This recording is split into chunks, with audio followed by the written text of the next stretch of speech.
하나님 말씀 출애굽기 21장 12절에서 36절의 말씀입니다.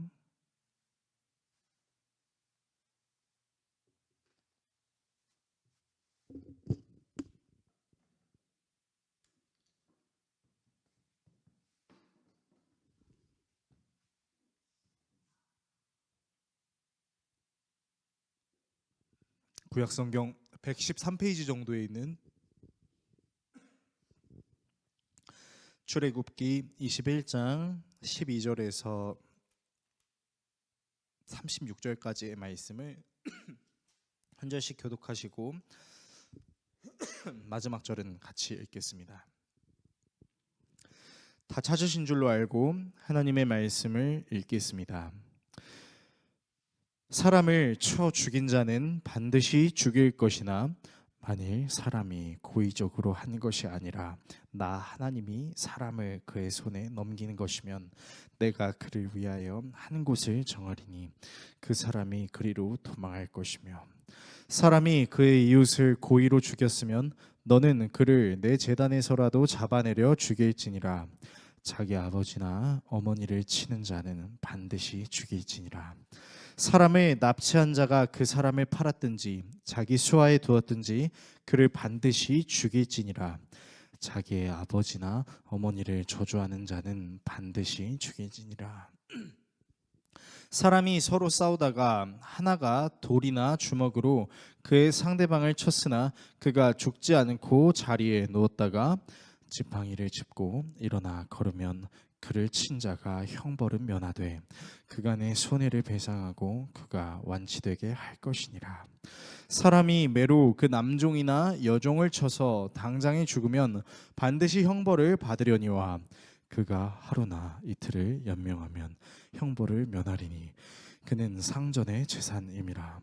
사람이 서로 싸우다가 임신한 여인을 쳐서 낙태하게 하였으나 다른 해가 없으면 그 남편의 청구대로 반드시 벌금을 내되 재판장의 판결을 따라 낼 것이니라. 그러나 다른 해가 있으면 갚되 생명은 생명으로, 눈은 눈으로, 이는 이로, 손은 손으로, 발은 발로, 된 것은 된 것으로, 상하게 한 것은 상함으로, 때린 것은 때림으로 갚을지니라.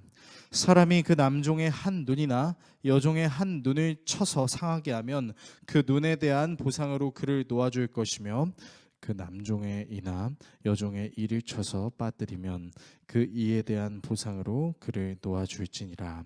소가 남자나 여자를 받아서 죽이면 그 소는 반드시 돌로 쳐서 죽일 것이요 그 고기는 먹지 말 것이며 임자는 형벌을 면하려니와 소가 본래 받는 버릇이 있고 그 임자는 그로 말미암아 경고를 받았으되 단속하지 아니하여 남녀를 막론하고 받아 죽이면 그 소는 돌로 쳐 죽일 것이고 임자도 죽일 것이며 만일 그에게 속죄금을 부과하면 무릇 그 명령하는 것을 생명의 대가로 낼 것이요 아들을 받든지 딸을 받든지 이 법규대로 그 임자에게 행할 것이며 소가 만일 남종이나 여종을 받으면 소 임자가 은 30세겔을 그의 상전에게 줄 것이요 소는 돌로 쳐서 죽일지니라. 사람이 구덩이를 열어두거나 구덩이를 파고 덮지 아니하므로 소나 나귀가 거기에 빠지면 그 구덩이 주인이 잘 보상하여 짐승의 임자에게 돈을 줄 것이요 죽은 것은 그가 차지할 것이니라. 이 사람의 소가 저 사람의 소를 받아 죽이면 살아있는 소를 팔아 그 값을 반으로 나누고 또한 죽은 것도 반으로 나누려니와. 같이 읽습니다. 그 소가 본래 받는 버릇이 있는 줄을 알고도 그 임자가 단속하지 아니하였으면 그는 소로 소를 갚을 것이요 죽은 것은 그가 차지할지니라. 아멘. 오늘 여러분과 함께 출애굽기 강의 35번째 시간, 자신과 같이 사랑하게 하시는 은혜라는 주제로 하나님의 말씀 나누도록 하겠습니다. 대한민국에 복음이 전파된 지도 어엿 100여 년이 흐른 지금 이곳 저곳에는 십자가가 세워져 있고 사람들이 모이면 모인 사람들 중 상당수는 교회를 다녀봤거나 내지는 그리스도인으로 살고 있는 경우가 제법 허다합니다. 아마도 우리나라에서 그 가지고 있는 국민들의 종교의 수를 통계로 내면 아무래도 적어도 5분의 1 정도는 나오는 게 기독교, 개신교인 것처럼 이제 우리나라에는 많은 이제 그리스도인들, 교회들이 만연해 있죠. 그래서 교회와 그리스도인들이 퍼뜨리는 선한 영향력들도 상당하지만 성숙하지 못한 교회와 그리스도인의 실수로 인해 교회가 욕을 먹는 경우 또한 허다합니다. 그래서일까요? 매스컴이나 온라인 매체 등에서는 교회에 관련된 내용이나 성경 말씀 같은 것들을 토대로 기독교 문화를 풍자하거나 왜곡해서 사용하는 경우가 종종 있습니다. 이를테면 오늘 우리가 묵상한 본문의 내용과 같이 눈에는 눈, 이에는 이 같은 경우 말입니다. 마치 하나님께서 당한 만큼 그대로 복수해라 라고 말씀해 주시는 것처럼 느껴지는 이 말씀이요, 드라마나 영화 내지는 뉴스나 매체 등 여러 다양한 곳에서 문자 그대로 쓰이는 경우가 상당합니다. 아마 여러분들은 정말 이 눈에는 눈, 이에는 이라는 것을 성경 말씀을 떠나서 모든 매체에서 적어도 한 번 이상은 보신 경험이 있으실 거예요. 그리고 실제로 이 눈에는 눈, 이에는 이라는 것이 법으로 기재되기도 했었습니다. 바로 고대 함무라비 법전에도 말이죠. 그렇다면 우리는 이런 생각을 할 수 있을 것입니다. 눈에는 눈, 이에는 이, 당한 만큼 갚아주라는 것인가? 그렇다면 하나님께서는 복수를 정당화하시는 분인가? 라는 생각 말입니다. 어떻게 생각하십니까? 하나님은 정말로 복수를 정당화하시는 분일까요? 저는 그렇지 않다고 생각합니다. 오히려 성경에서는 하나님께서 이렇게 말씀하시는 경우가 더 많으십니다. 네가 하고자 하는 그 복수를 네가 할 것이 아니라 너의 주인이신 하나님께 맡기라는 말씀 말입니다. 도리어 성경은 복수를 하지 말라고 하고 뭐라고 얘기하냐면 하나님을 사랑하듯 이웃을 사랑하라, 원수를 사랑하라 라고 이야기하기도 합니다. 자, 그렇다면 과연 오늘 본문 이 눈에는 눈, 이에는 이, 당한 만큼 갚아주라는 것처럼 느껴지는 이 말씀을 우리는 어떻게 이해해야 할 것인가요? 사람을 때려 죽인 자, 부모를 때려 죽인 자, 사람을 유괴한 자, 자기 부모를 저주한 자들은 모두 사형에 처하고, 임신한 여자를 죽게 하면 똑같이 죽이고, 키우는 소가 사람을 죽였을 경우 심지어 소가 사람을 받아들이는 습관을 고치지 않아서 또 사람을 죽였을 경우에 그 주인까지 죽여야 된다라는 이 말씀을 우리는 어떻게 해석하고 받아들여야 할까요? 오늘 여러분과 함께 이 율법들을 오해할 수 있는 경우와 바르게 이해할 수 있는 경우를 함께 살펴보는 시간을 가지려고 합니다. 본문을 통해 다음의 내용을 여러분과 함께 살펴보려고 하는데요. 먼저 율법의 오해에 대해 살펴보겠습니다. 그리고 율법의 이해에 대해 살펴보겠습니다. 마지막으로 율법의 역할에 대해 살펴보겠습니다. 율법의 오해, 율법의 이해, 율법의 역할, 이 세 가지 내용을 함께 나누고 기도하는 시간을 갖도록 하겠습니다. 첫 번째, 율법의 오해입니다. 오늘 본문은 크게 사형에 처하는 경우, 배상해야 하는 경우, 형벌을 줘야 하는 경우를 다루고 있어요. 사람을 때려 죽이거나 부모를 때리거나 사람을 유괴하거나 자기 부모를 저주하거나 임산부를 죽게 하거나 자기가 키우는 소가 사람을 죽이는 경우는 사형에 처합니다. 그리고 사람을 때려서 다치게 하거나 임신한 여자를 다치게 하거나 키우는 소가 사람을 받아서 다치게 할 경우는 배상금을 물리거나 형벌을 받게 합니다. 특히 임산부에 대한 내용은 좀 더 세부적으로 나와 있는데요. 이 임산부를 다치게 했을 경우 눈에는 눈, 이에는 이, 상함은 상함으로, 발은 발로, 화상은 화상으로, 상처는 상처로 갚아줘야 된다는 아주 명백하게 당한 만큼 되돌려줘야 된다라는 식으로 나와 있어요. 자, 이 내용들은 언뜻 보면은 굉장히 합리적인 것처럼 보입니다. 그런데 여러분, 이 내용이 우리에게 합리적인 적용이라는 결과를 내기는 사실 어려워요. 왜 그것이 어려운지에 대해서 좀 설명을 해드리겠습니다. 자, 일단 이 내용을 우리가 문자적으로 보게 되면요, 만약에 이 내용이 정말 문자적으로 우리가 합리적으로 받아들일 수 있다라는 생각이 있다면, 여러분, 이게 합리적인 상황이 되려면 피해자와 가해자에게 같은 조건이 있어야 돼요. 어떤 같은 조건이 있어야 되냐면요, 피해자와 가해자가 같은 상황과 같은 환경과 같은 배경을 가지고 있어야 된다라는 것입니다. 자, 예를 들어서 설명을 해드릴게요. 가해자는 굉장히 부유한 배경을 가지고 있고 피해자가 굉장히 가난한 배경을 가지고 있다면 오늘 이 본문은요, 가해자가 피해자에게 배상하는 문제가 그렇게 어렵진 않습니다. 그런데 반대로 가해자가 굉장히 가난한 경우에 속해 있고 반대로 피해자가 굉장히 부유한 배경을 가지고 있잖아요. 그러면 그리고 그 가해자가 고의로 일을 저지르는 것이 아니라 실수로 이 일을 저지르게 된 것이라면요, 이 문제는 우리가 좀 다르게 바라봐야 됩니다. 왜냐면요, 피해자이지만 부유한 사람이 가해자이지만 가난한 사람에게 자비를 베풀 수 있기 때문입니다.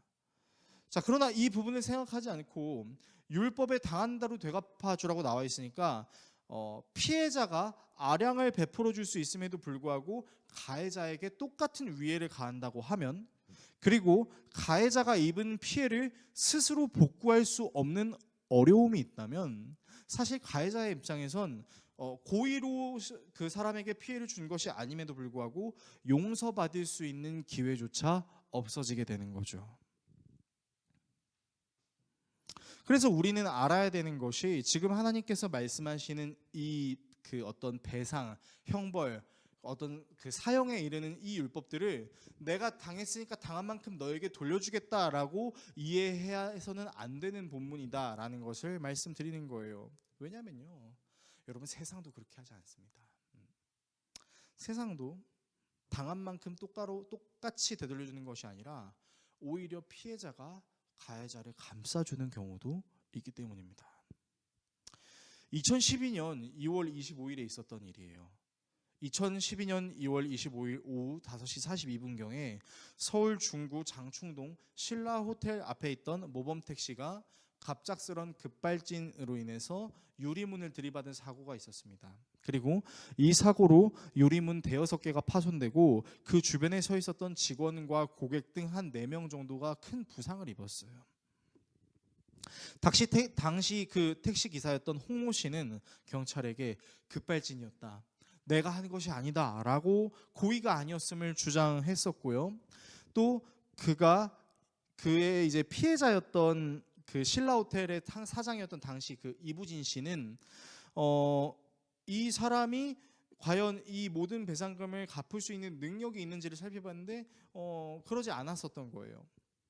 이 이부진 씨가 신라호텔 부사장님에게 택시기사가 고의로 그런 것 같지는 않으니까 그의 집을 한번 방문해 보라 그랬습니다.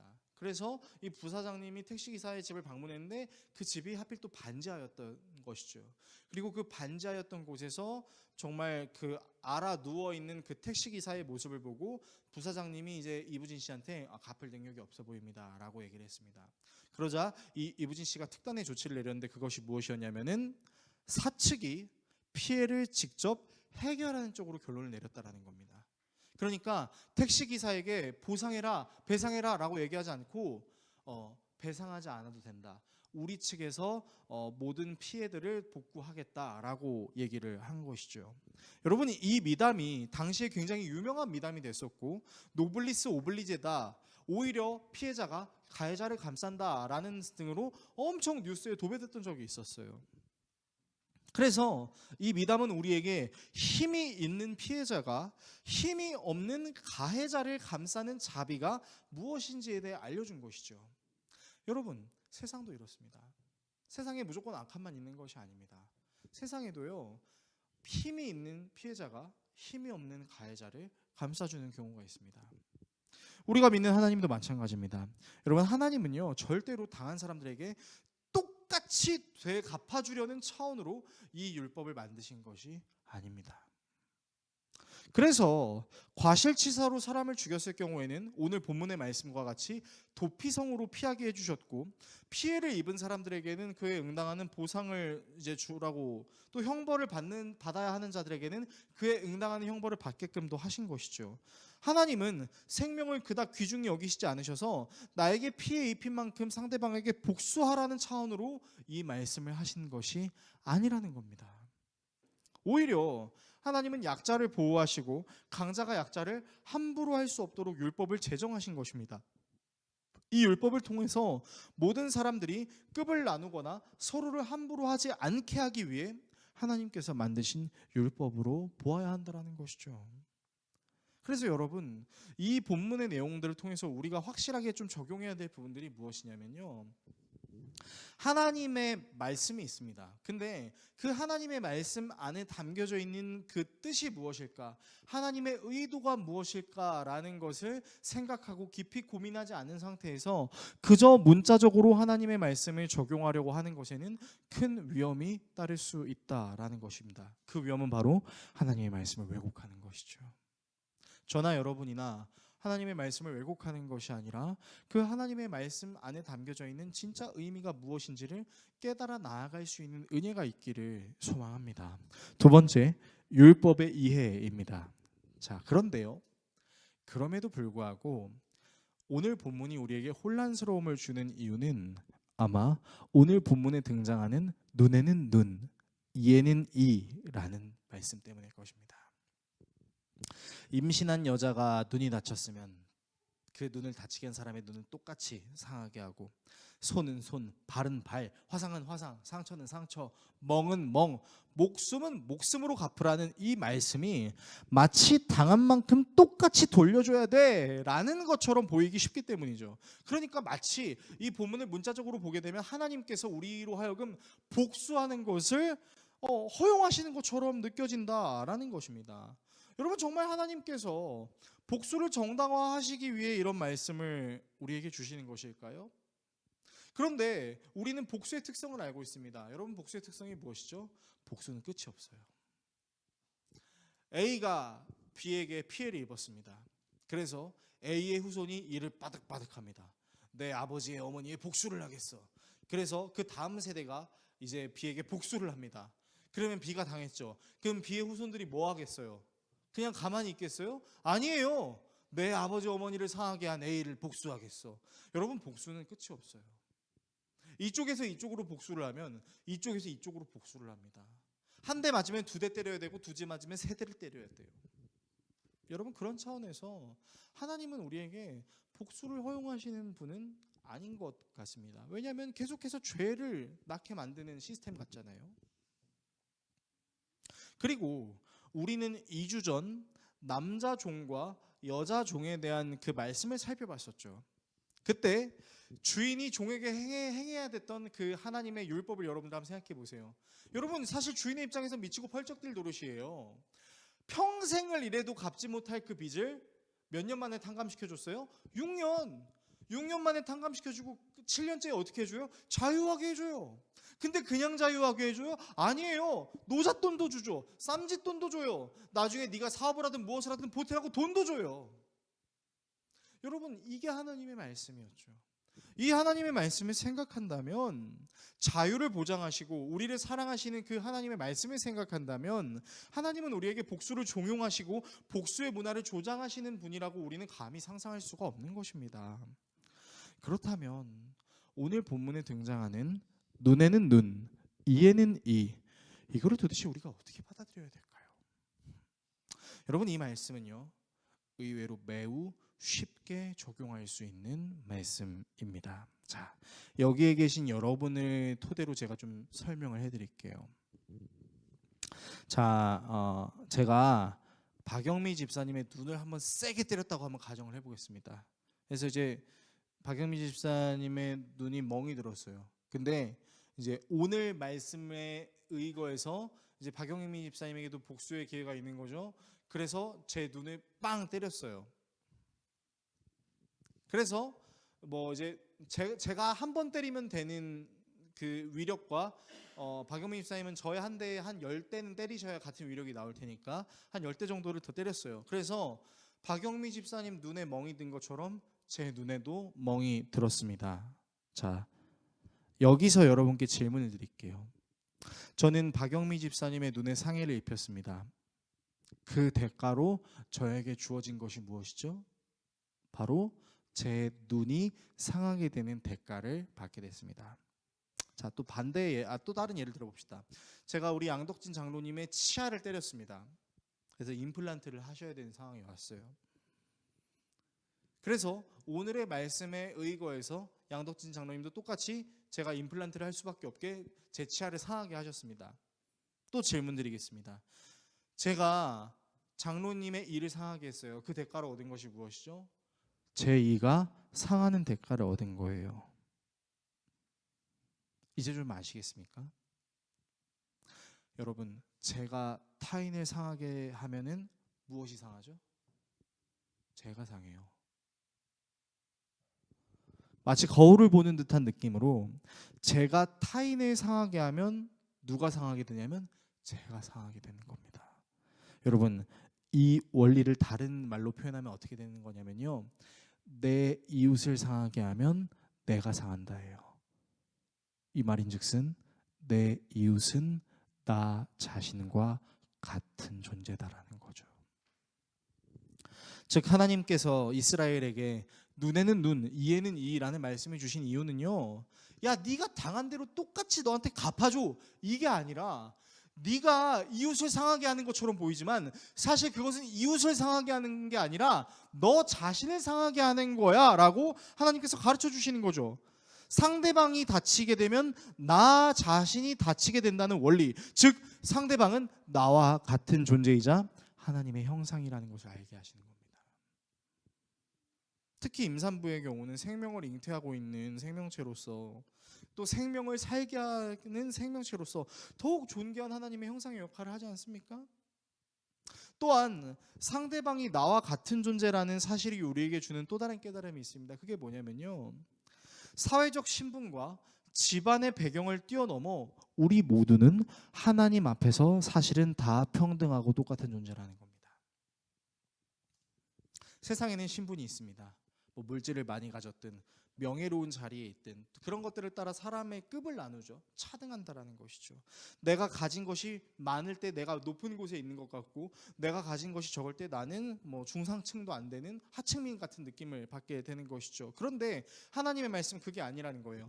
네가 가지고 있는 것이 많든 적든, 네가 할 수 있는 것이 많든 적든, 네가 처한 상황과 환경이 좋든 좋지 않든 그것과 관계없이 하나님 앞에서 모든 사람들은 다 똑같은 하나님의 형상이라는 겁니다. 그리고 이런 하나님의 사랑을 아는 사람들은 절대로 자신이 받은 하나님의 사랑을 함부로 왜곡하지 않아요. 그리고 자신이 받은 사랑을 함부로 왜곡하지 않는다는 것을 상대방에게 어떻게 적용시킬 수 있냐? 하나님이 나를 사랑하듯 하나님이 저 사람도 사랑한다라는 것을 알게 되는 것이죠. 마치 내 집 자식이 귀하듯이 남의 자식도 귀한 것처럼 하나님이 나를 귀하게 여기듯 하나님이 타인도 귀하게 여긴다, 나와 같이 라는 것을 깨닫게 하신다는 겁니다. 눈에는 눈, 이에는 이는 복수를 정당화시키거나 복수심을 조장하는 왜곡된 하나님의 율법을 드러내는 것이 아니라 도리어 모든 사람을 사랑하시는 하나님의 성품, 그리고 그 하나님의 성품이 회복되어야 할 인간에게 주시는 하나님의 율법의 순기능이었다라는 것을 우리가 이해해야 된다는 거예요. 눈에는 눈, 이에는 이는 절대로 복수를 조장하는 것이, 복수를 정당화하는 것이 아닌 하나님의 사랑, 모두를 똑같이 사랑하시는 하나님의 사랑이라는 것을 우리가 기억해야 된다는 것입니다. 세 번째, 율법의 역할입니다. 하나님께서는 생명을 경제적 가치로 여기게 하는 행동도 금하셨었고, 강자로부터 약자를 보호하시고 하나님의 사람들이 서로를 자신과 같은 존재로 여기게 하셨어요. 그런데요, 사실 이 율법은 이집트를 탈출한 이스라엘에게 한시적으로 적용되었었던 율법입니다. 자, 그렇다면 우리는 이제 한 가지 질문할 수 있을 것입니다. 이 율법이 어떻게 발전하여 어떤 역할까지 하게 되었느냐라는 질문입니다. 아까 말씀드렸죠.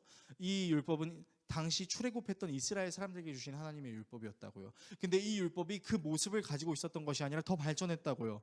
어떻게 발전했느냐? 자, 예수님께서 모든 제자들과 사람들을 이끄시고 산 위로 올라가셔서 설교하셨던 적이 있습니다. 우리는 이것을 가리켜 산상수훈이라고 이야기합니다.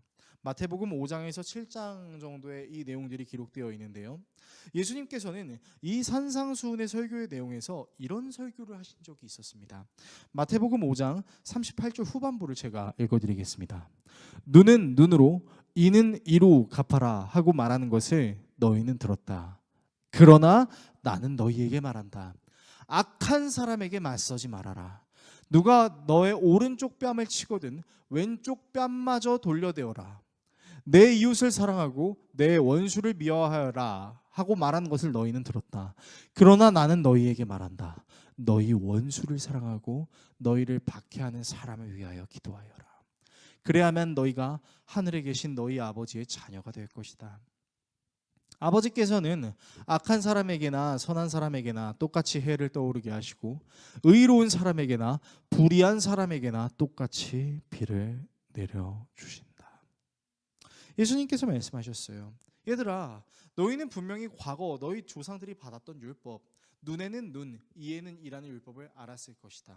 그런데 내가 그 율법의 역할을 더 배가시켜서 너희들에게 말하겠다. 너의 이웃을 너 자신과 같이 여기는 것을 넘어서 너의 원수를 위해서도 너희는 기도할 수 있어야 된다. 왼뺨을 맞거든 오른뺨을 조롱하듯 맞는 상황에서도 오히려 너희들은 그들을 위해서 기도할 수 있어야 된다라는 것이죠. 그리고 예수님께서는요, 이 말씀을 가르치기만 하신 것이 아니라 정확하게 실천하셨습니다. 어디서 실천하는지 아십니까? 바로 당신이 죽어가는 그 십자가 위에서 실천하셨다라는 것이죠. 사람들이 십자가에 달린 예수님을 조롱했습니다. 가시면류관을 쓰고 창에 찔리고 못에 박힌 그 예수님에게 네가 유대인의 왕이라면 너 스스로를 구원해봐라 침을 뱉고 조롱했습니다. 근데 예수님은 그런 사람들을 위해서 이렇게 기도하셨죠. 아버지요, 저 사람들을 용서하여 주십시오. 저 사람들은 자기네가 무슨 일을 하는지 알지 못합니다 라고 기도하셨죠. 하나님의 율법을 받았음에도 불구하고 여전히 하나님의 율법의 의미를 알지 못한 채 도리어 율법을 왜곡을 하고 있던 유대인들을 불쌍히 여기셔서 율법을 해석해 주시고 완성하러 오신 그 예수님을 핍박했던 그 유대인들에게 오히려 예수님은 그들을 위한 기도로 응대하신 것이죠. 자기 자신과 같이 소중히 여기는 것을 넘어 원수와도 같은 사람들을 사랑하시는 모습으로 율법을 완성하셨어요. 저는 개인적으로 이 율법의 완성이신 예수님을 너무 닮고 싶습니다. 그리고 이 율법의 완성이신 예수님처럼 정말로 살고 싶습니다. 그런데요, 살아보니까요, 신앙생활 해보니까요, 제가 중요한 한 가지를 깨달았어요. 뭘 깨달았냐면요, 저는 제 힘으로는요 예수님을 닮을 수 없습니다. 저는 저의 노력으로요 저를 괴롭히고 힘들게 하는 사람들을 위해서 기도할 깜냥이 되지 않습니다. 아직도 제 마음속에 트라우마로 남아있는 여러 인물들이 있습니다. 저를 힘들게 만들고 저에게 평생의 상처를 주었던 그 사람들에 대한 흉터가 여전히 제 마음속에 남아있고, 솔직히 말씀드리면 그 사람들이 잘 안 됐으면 좋겠다라고 저주했던 적도 많이 있습니다. 그래서 저는 감히 여러분들에게 여러분 이 예수님을 우리가 닮아야 되지 않겠습니까? 라고는 차마 말을 못하겠어요. 그렇게 못하겠어요. 그런데요, 저는 이런 예수님의 사랑을 보면서 두 가지는 확실히 생각이 납니다. 첫 번째는요, 하나님의 말씀을 열심히 따르겠다라고 말은 잘하지만 그것을 행동으로 옮기는 저 자신의 열심이 때로는 하나님의 말씀을 제대로 해석하지 못한 채 그저 문자적으로 받아들여서 왜곡된 열심으로 오인되는 현상을 제가 만들 수 있는 연약함이 있다는 겁니다. 유대인들이 눈에는 눈, 이에는 이, 복수가 해도 된다고, 그래 복수. 저도 그럴 수 있다는 거죠. 저 또한 늘 깨어 있어야 됨에도 불구하고 깨어 있지 못하면, 하나님의 말씀을 잘못 해석하면 저 또한 왜곡된 열심으로 저의 연약함을 드러낼 수 있다는 겁니다. 지금도 하나님의 말씀을 늘 묵상하는 삶을 살고는 있지만요, 항상 저의 마음에는 늘 갈증이 있습니다. 어떤 갈증이 있냐면 솔직히 하나님의 말씀을 다 모르겠다라는 겁니다. 설교를 하면서도 이 하나님께서 저에게 주신 마음과 해석이 하나님이 기뻐하시는 해석이 되기를 간절히 바라는 마음은 있지만, 그 이면에는 항상 내가 정말 하나님의 말씀을 바르게 해석하고 있는가에 대한 의문과 두려움은 항상 있습니다. 저는 하나님을 다 알지 못하니까요. 그래서 혹여나 하나님을 향한 왜곡된 열심이 도리어 하나님의 영광을 가리는 것이 되면 어떡하나라는 염려가 항상 저의 안에 있습니다. 그래서 저는 여러분과 함께 하나님의 말씀을 나눌 때마다 하는 기도가 있습니다. 무슨 기도냐면요,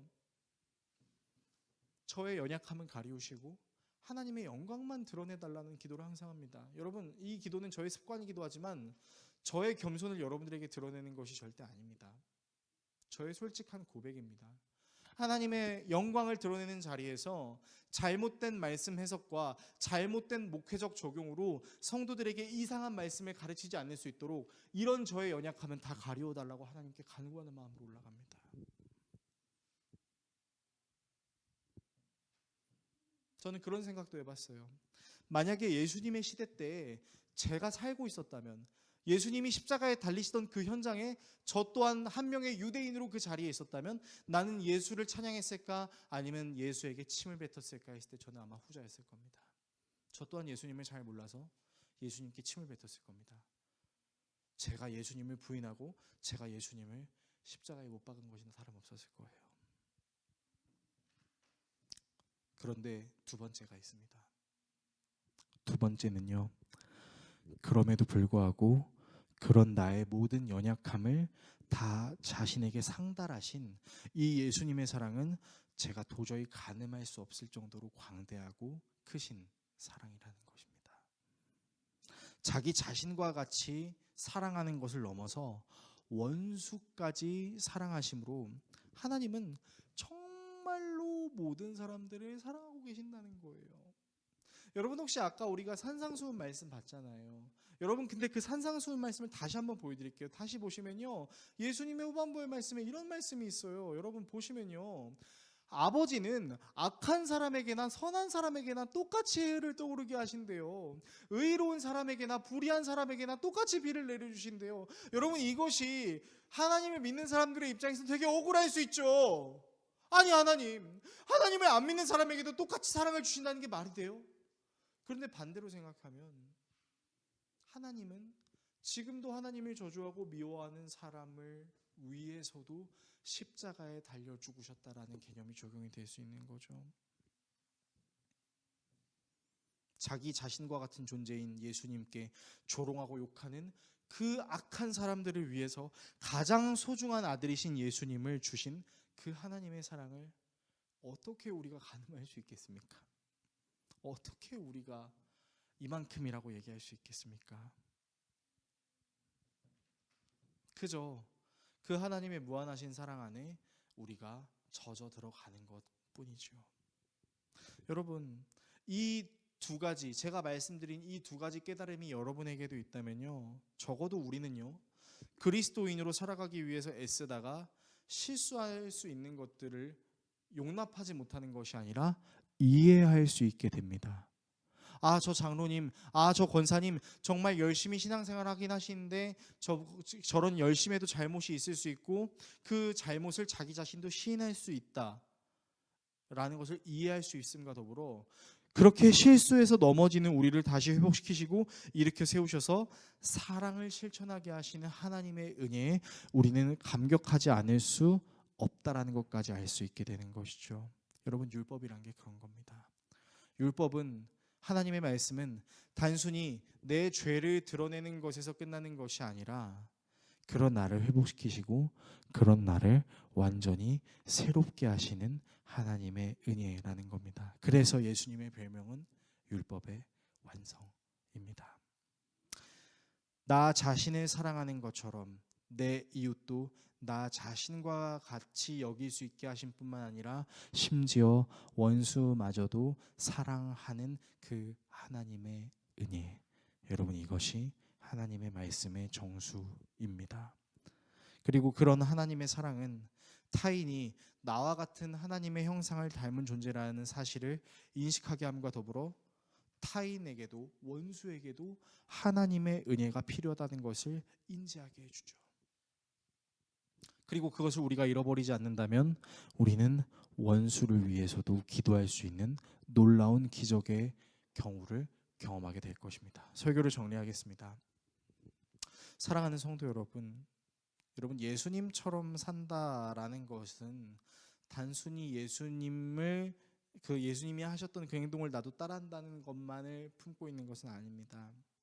여러분, 예수님이 행하신 사랑의 의미가 무엇인지를 계속해서 아는 것, 그리고 그 사랑이 나 자신에게만 적용되는 것이 아니라 나와 함께하는 모든 사람에게도, 심지어 우리가 악인이라고 말하는 그 사람에게도 필요하다는 것을 우리는 알 수 있습니다.